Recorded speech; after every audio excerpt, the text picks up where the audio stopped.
Tak ada satupun orang yang bisa bertahan hidup sendirian di Mars lebih dari 7 hari. Tapi pria ini sudah terdampar di planet yang mengerikan dan tanpa kehidupan itu selama sebulan penuh. Dan itu belum seberapa. Semua rekannya mengira dia sudah mati. Bahkan pusat komando di bumi yang jaraknya lebih dari 60 juta kilometer dari Mars secara resmi menyatakan dia meninggal dan sudah menggelar pemakamannya. Semua orang tahu pria ini terkena serpihan menara komunikasi saat misi di Mars dan mereka yakin dia tidak akan selamat dari badai besar yang terjadi. Demi keselamatan kru lainnya, Kapten memutuskan untuk segera kembali ke bumi dan kehilangan kontak dengan pria itu. Namun, ternyata Paul berhasil selamat dari badai dahsyat itu. Berdasarkan perhitungannya, jika dia mulai menghemat makanan sekarang, persediaannya bisa cukup untuk 400 hari. Tapi setelah itu dia akan mati kelaparan. Astronot berikutnya baru akan datang 4 tahun lagi. Supaya bisa bertahan sampai rekan-rekannya datang, Paul memutuskan melakukan sesuatu yang mustahil, yaitu menanam makanan untuk 3 tahun ke depan di Mars. Dia membungkus seluruh laboratorium dengan plastik, menggali tanah Mars, lalu menyebarkannya ke seluruh permukaan. Dengan skop, dia mulai membuat parit layaknya petani menyiapkan lahan.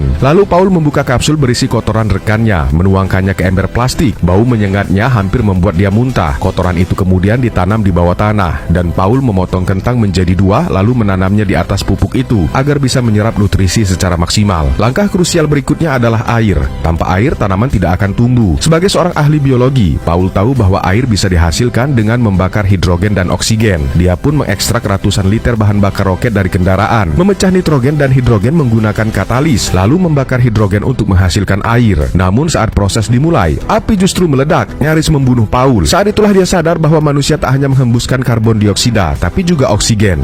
Dan dia lupa menghitung kadar oksigen yang dia keluarkan selama percobaan. Setelah memperbaiki kesalahan dan mengenakan pakaian pelindung, Paul kembali menyalakan api dengan hati-hati.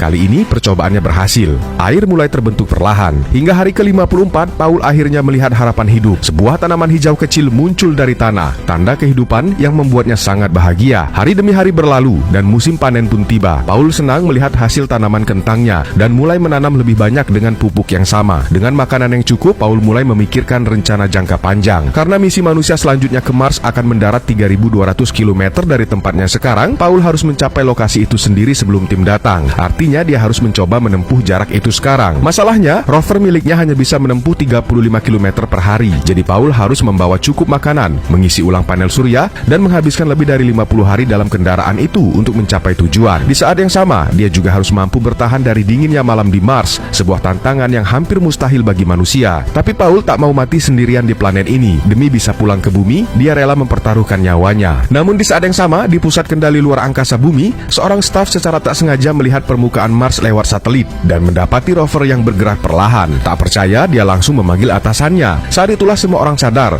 ternyata Paul masih hidup di Mars.